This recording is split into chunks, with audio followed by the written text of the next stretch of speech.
Hello, everybody, and thank you very much for joining us today on our very first podcast. So very excited. excited to be here. If you've joined any of our quarterly update webinars, then you might recognize our faces. If you haven't, you should really join those in future. But this is Jodilee Manuel. She's our head of education and implementation, and I'm Alex Hoffman, Syft's engagement manager. So yeah, both of us are from Syft Analytics, but we're here to talk about everything beyond insights, right? So we all about insights at Syft, but we're here to go beyond that and just chat about relevant topics. And what are we talking about today? So today we're talking about transferable skills, which I thought was really relevant for us because we both have very different backgrounds and we ended up working at this fintech company. I didn't know what fintech was until I joined Syft, pretty much. A completely new world.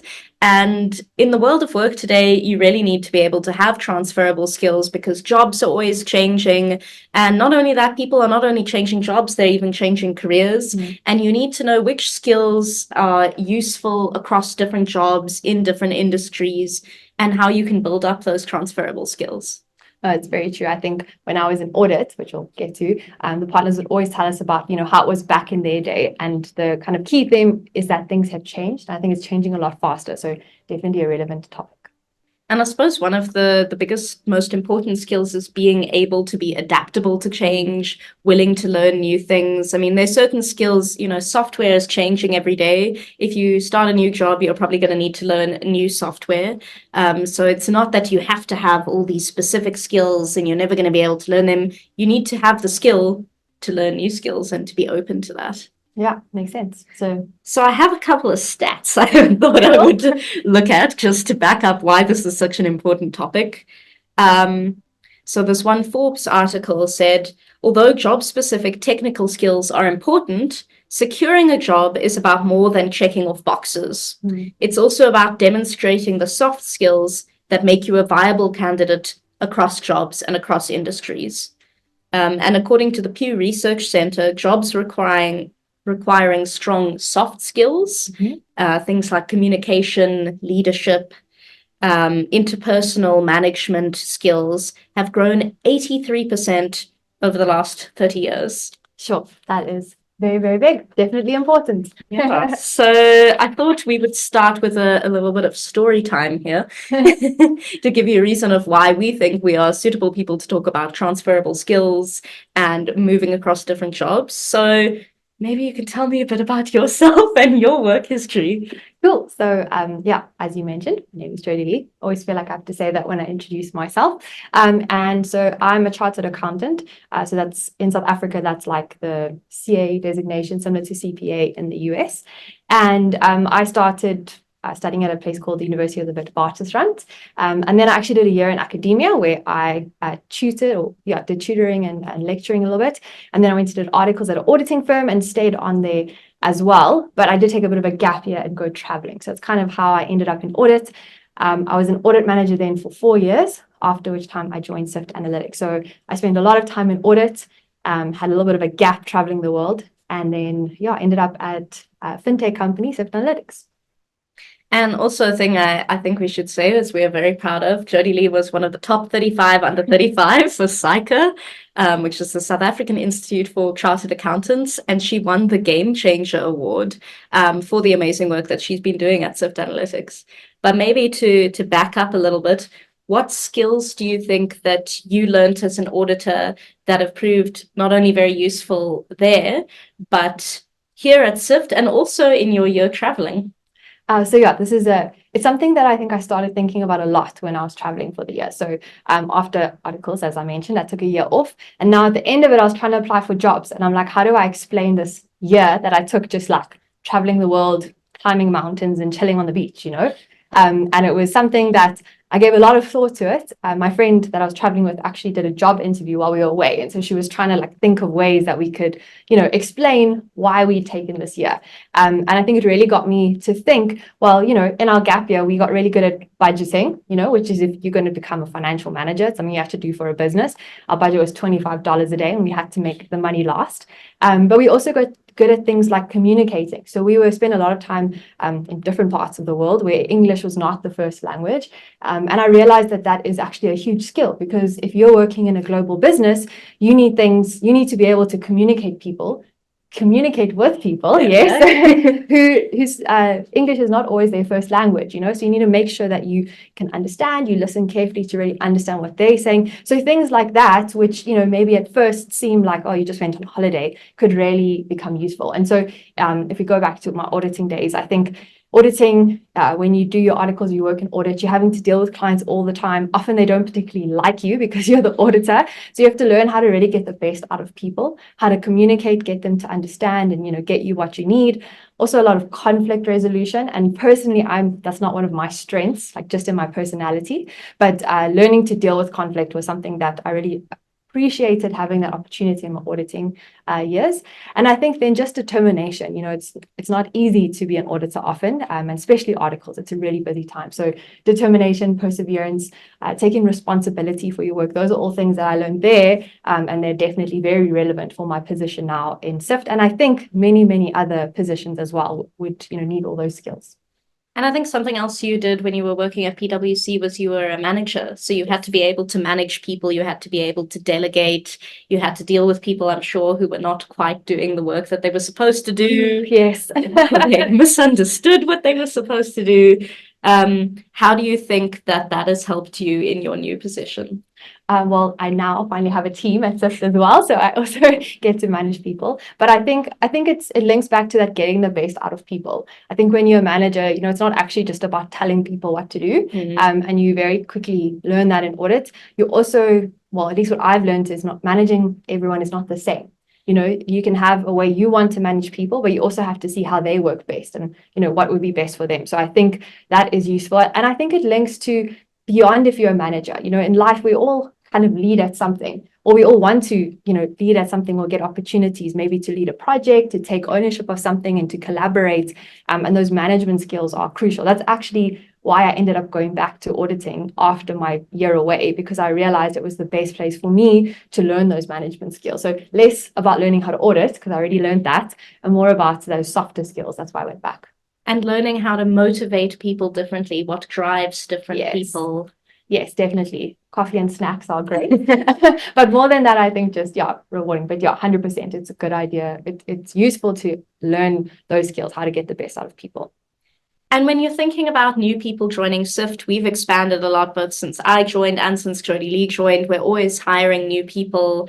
And I know you're perhaps more involved in looking at new people to hire than I am. What kind of skills do you look for in a new recruit? So I think obviously there's always the basic technical skills. Ultimately, if you're going to be hired for an accounting position, you need to have some accounting accounting skills. But I think often I look for work ethic, attitude. I don't know if that's a skill, but I think having a positive attitude is a skill. I think like accountability and taking responsibility. If I can give you something and you're going to run with it, that makes my life a lot easier. Yes. Especially when you're building something, at Syft, we are constantly innovating and building. It's not this big corporate where there's necessarily all these set roles. You need to be innovative and be thinking of new things, be problem solving and critical thinking. All those things I think are crucial. They sound maybe like, keywords, but I think they're so important. I think it's all about like the way that you apply them. So critical thinking sounds like this big, like generic, but it's about, I don't know, thinking about how do you solve problems? Do you break them down into like the component pieces that make it a bit easier? What's it? The best way to eat an elephant is one bite at a time. Like my favorite quote, but it is that kind of thing, and that's sometimes hard to sort of test for. Yeah, definitely. No, and I think, look, when you're hiring someone, we were actually discussing this other day, you get the documents and then you have an interview. It's hard to kind of get a sense in such a short space of time. I'm sure people are great at it. But I think, those are kind of what we'd be looking for, to see that you have those skills, because you might have learned a different software at your old company, or you might have worked with Microsoft or instead of Google Meets or something like that, Teams. But ultimately, those things are transfer, you can adapt, you can relearn those softwares. It's the go-getter attitude and all those things, which I think really copy over well. Oh, definitely. And you worked quite a bit with accounting trainees in the past as well. What kind of skills would you look for there? So I think there I think it's very common themes. It's again accountability and problem solving. I think often when you're an accounting trainee, you'll get something and it's more often than not going to work perfectly. And you're going to have to ask for additional information or try solve the problem.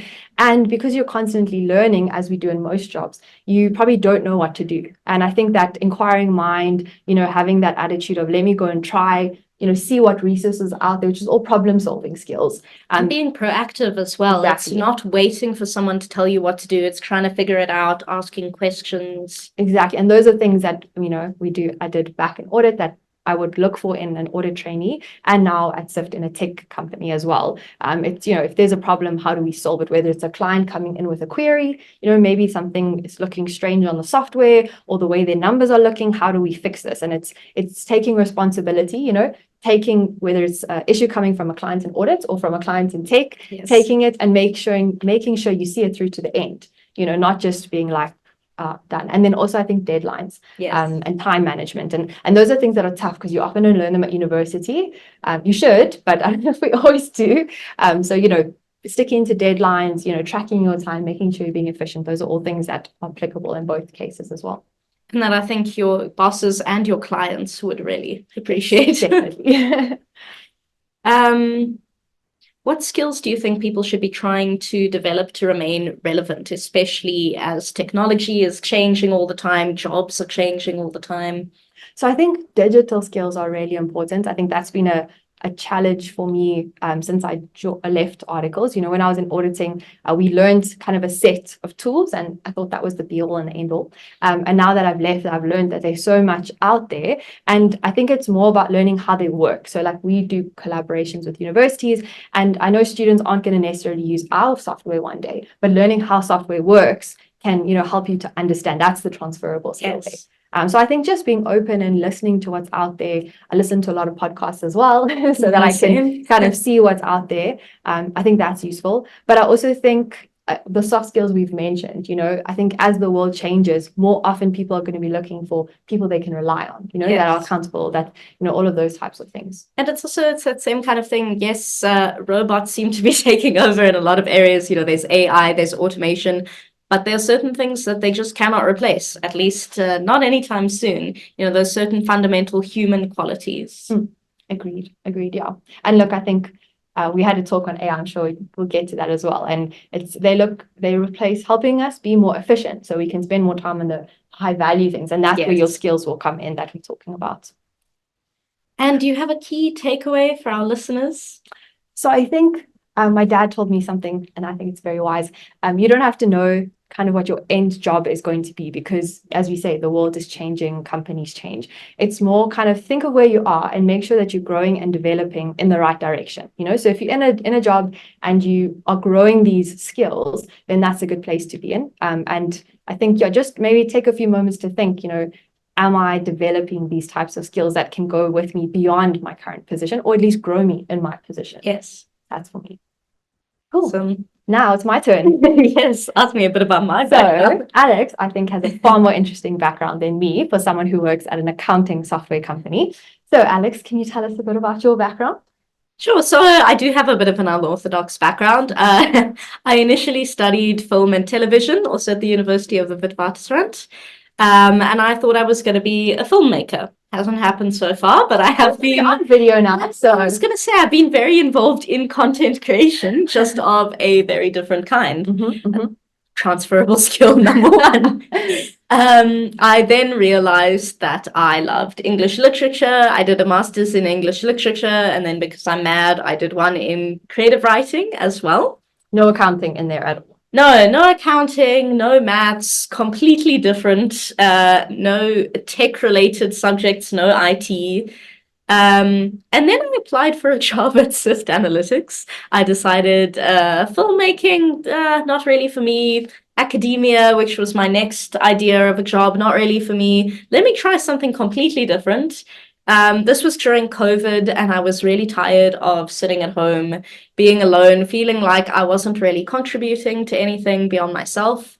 And I said in my interview, I want to be able to contribute to something bigger. I want to make a difference in this company. And I'm prepared to learn, basically. I said, I'm very good at writing. That was my number one transferable skill. I'm very good at doing research. These are all things that I've learned through my various degrees.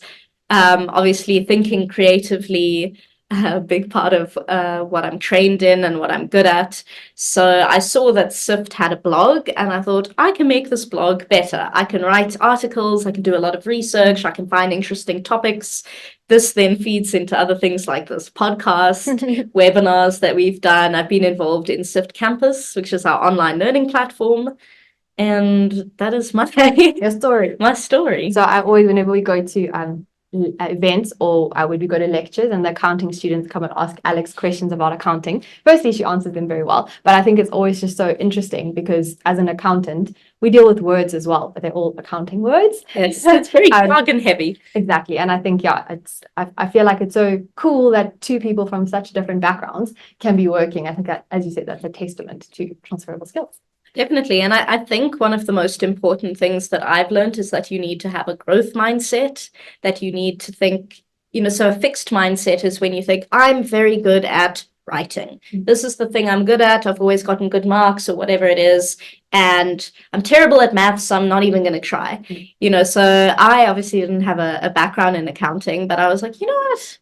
I can learn enough that I will be able to get by. And I actually have understandably learned a lot since I've been at Syft.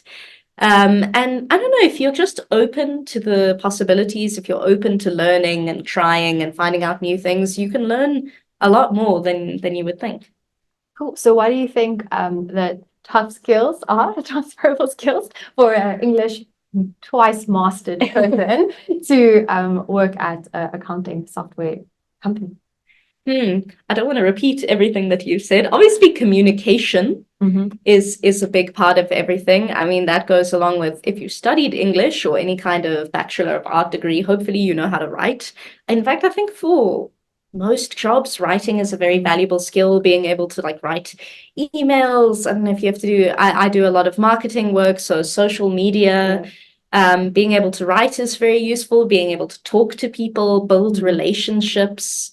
I think that writing, for social media, it's something that I also underestimate, because if you're maybe running an accounting practice or a business, you obviously want to get a brand, and yes. It's not just pictures and design, it's also words, but also even just your own personal brand. So I also often think, what can I post on LinkedIn? And then I'm like, oh, I have to go write something, and I think it's a skill we need to practice. And, how do you communicate? What do you say? So yeah, definitely very important, far beyond just if you're in the marketing division of a company, I think it's so important to have a personal brand, to have something that, if people are looking for an accountant, they get a sense of who you are, what you're like. That counts actually a lot more than I think people often think, even just having a website that says this is what we do, this is why you can trust us. And I think building relationships is also part of that. So that also sounds like a kind of airy fairy sort of skill. But it really is true. It's not always just what you know, it's who you know. It's being able to build up a network. It's part of how I ended up at Syft as well, is that I knew someone who was working here and they recommended me. Agreed. And I think we're talking about these soft skills, and I think they're really important. I think obviously to get, if you want to move from English to be the accountant at an accounting practice, you will have to upskill yourself in the technical skills as well. So I think it's, transferable skills are probably within a job type. And if you want to kind of change completely, there would be some other skills that you would have to upskill in. But at least if you have those transferable ones down, then that's going to make it a lot easier. Yes. And then I think when it comes to learning those new skills, you need to also think about the kind of things that you enjoy doing, the things that you will be able to put yourself through, however many courses or exams. Agreed. Okay, so if we think of, most of the people who use Syft, accountants and business owners, and hopefully those would be our listeners, what do you think, from somebody who comes from a very different background, what should they be focusing on and developing, because it wouldn't be something maybe that naturally comes to them, because they come from my background. So yeah, what skills should they focus on developing in order to kind of help grow their practice or business?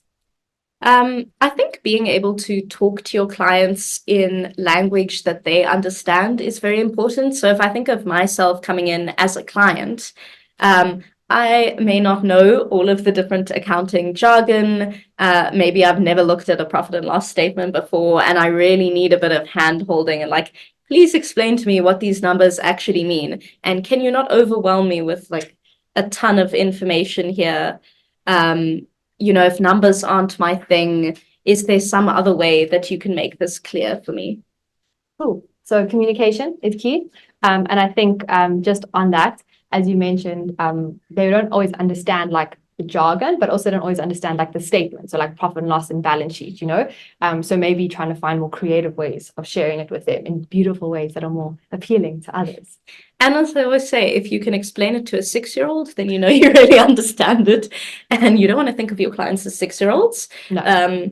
But you do want to find ways to simplify things and also put yourself in their shoes. So I think empathy is a really useful skill to be able to think, if my client is a cupcake business, which is our usual go-to example, what are the things that are going to be keeping them up at night? What are the things they're really going to care about? How can I help advise them on these particular critical areas? And same if you're a business owner and you're trying to sell cupcakes, what are my customers looking for? Why are they going to come back to me? And I think that also comes down to like critical thinking and problem solving. If you, no matter what industry you're in, whether it's auditing and you're trying to, figure out how you can have a more efficient audit and how you can provide more value to your clients and how you can make sure that you're complying with all the requirements. Or if you are being a travel blogger like I was, how can you make your budget last longer? How can you, write more interesting articles? All of those things, it's asking the right questions, which I think comes back to critical thinking, problem solving. So I think we come back to those ones, but I do think they are really important. Yes. And I think being able to change your perspective as well, because often I think we look at things from a very specific, narrow perspective, like the way that we usually see the world, being able to think, how does this person with a completely different background from me, how does an accountant think about this topic? How does a business owner think about this topic? How can we look at it differently to help better serve the need that our client or our customer has? Exactly. Okay. So maybe if you were, because we've spoken about an accountant changing, what if you were a student? Like, how would you approach, if you were early on in your career or a student, like, how would you focus on getting these transferable skills or what would you be looking for? That's a bit of a tough one. On the spot. I think it's a good place to start is to already think, what skills do I have? And then to try, often it's easy to tell where your kind of weaknesses lie.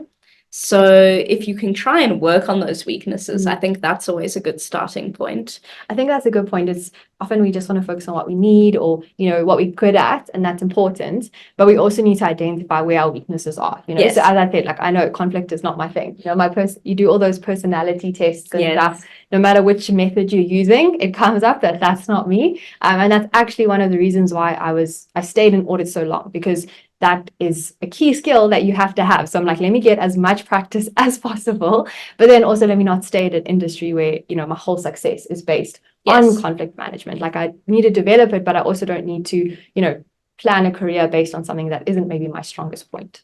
And I think in most traditional interviews, you do get asked, what are your strengths? What are your weaknesses? And the best way that you can kind of approach the question of your weaknesses is to think of something, like you say, conflict resolution, something that's a weakness, but then talk about how you've worked to improve that. So maybe I'm not the best at this, but these are all the steps that I'm taking to improve. Okay, so for students, and for people early on in their career, it's kind of figuring out where you're not good at, what you're not good at, and then finding ways to work on that.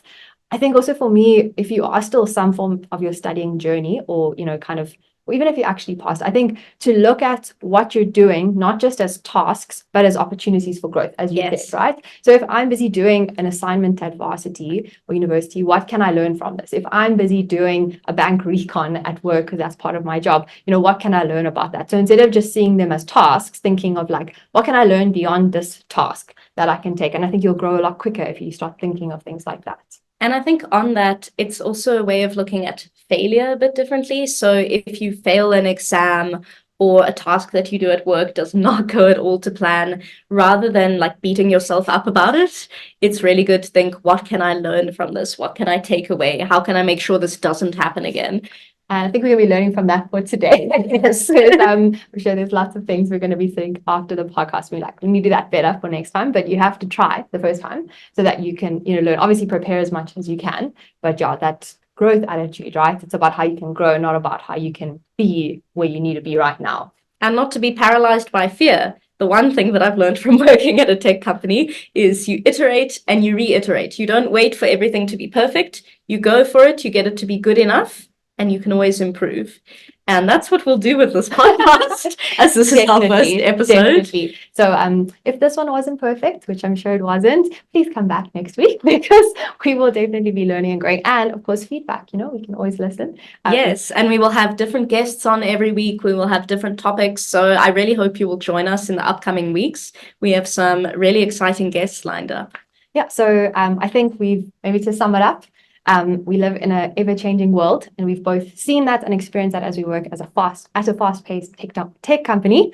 Oh, English. But we both come from very different backgrounds and found a really cool place in our company, and we both, I think, provide a lot of value. So I hope that that's encouraged you to, rethink your career, rethink what you're doing, what you're learning from it, and make sure that you are getting those transferable skills and maybe not be so afraid to go and try something new. And that is what we're doing, as we said, trying something new, starting a podcast or Podinar, whatever we're going to call it. So I hope that you'll join us. As Alex says, we have tons of really cool guests lined up. Today was just about, introducing ourselves and sharing what we have to share, but we've got lots of really cool experts lined up and ready to, tell their stories and go beyond just the insights that we are used to in our daily work at Syft Analytics and go look at, other aspects of the accounting and business industry and, the world. So yeah, thanks for joining us. Anything else to add? I think we will see you next time. Yeah, thanks so much for joining us. Bye. Bye.